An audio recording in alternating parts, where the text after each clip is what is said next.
We are making a nice little beef ragu pasta sauce. These are mushrooms I'm going to cook.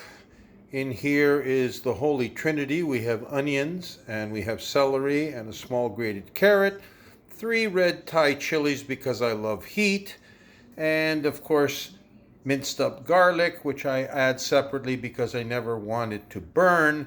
And first thing we're going to do is we're just going to dry off the mushrooms. We'll dump them in the pot. Dry pot, nothing in there. Mushrooms are mostly water. Once they dry off, we'll throw them back in and then we'll brown up the beef. So you're going to get this in stages. Okay, mushrooms are sweated down. Now we're doing the ground beef. It's about, just under 3 pounds of ground beef, just whatever was in the package. I am not one to get overly measuring with recipes, so we're just going to brown this up, and we're going to carry on after that. A little bit of seasoning, a little bit of salt and pepper. I do season as I go, so we'll tune in for the next step. Okay, we have the beef is browning up nicely. It's a little bit wet, and that's okay. I'm not going to let it dry all the way out. It's not necessary. That juice will go into the sauce. So a little bit more, and then we'll start building everything up. Okay, ground beef is out. We put in our basic ingredients here of the celery and the onion, and got the lid. Salt and pepper is in there.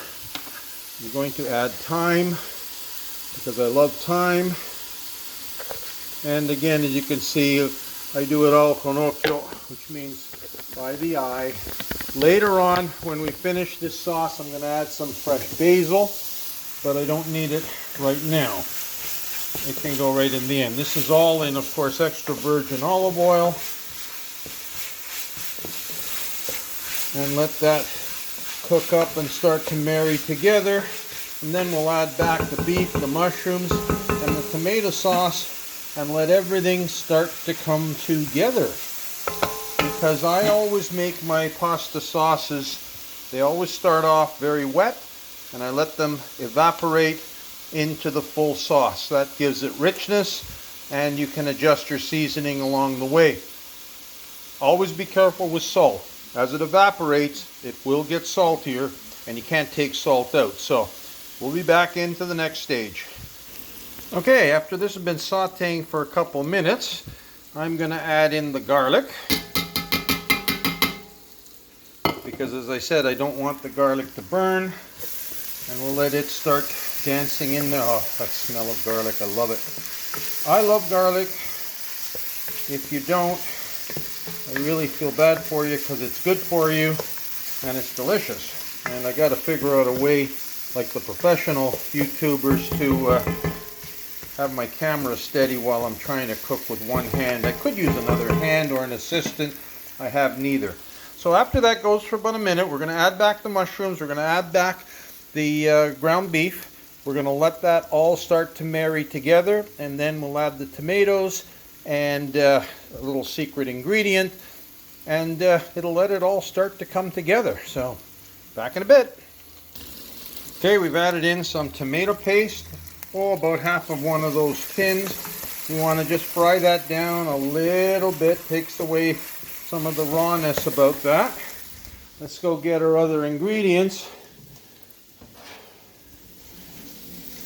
There go the mushrooms back in. Here come the ground beef. Ouch. Those metal pots are hot. Okay, so now we've got all of our major ingredients back into the sauce. Stir it all up. Let it all marry together. Oh. Just found an adjustment for light on my phone. How do you like that? Learn something every day. Okay. I'm going to give this a couple of minutes.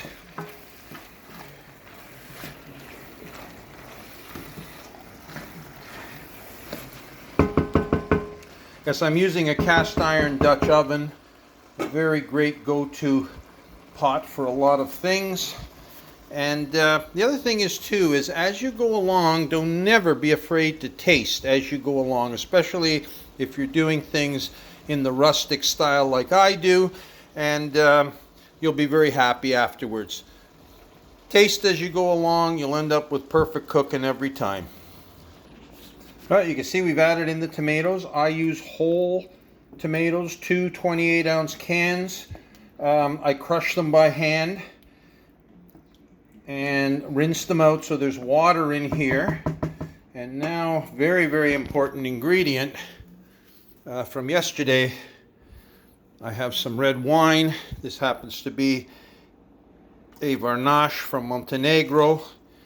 And hell, put the whole thing in, why not? So it was left over. Never, ever use cooking wine. Only cook with a wine that you would drink. This is actually a great value that I found of a wine. Like I said, it's from Montenegro, which is just the east of Italy, and the grape variety is a Grenache. Excellent. Now, this is all just going to sit here. We'll give her a little taste and see for seasoning. But now this all has to come together and concentrate and end up with a sauce. And we'll tune in later for that.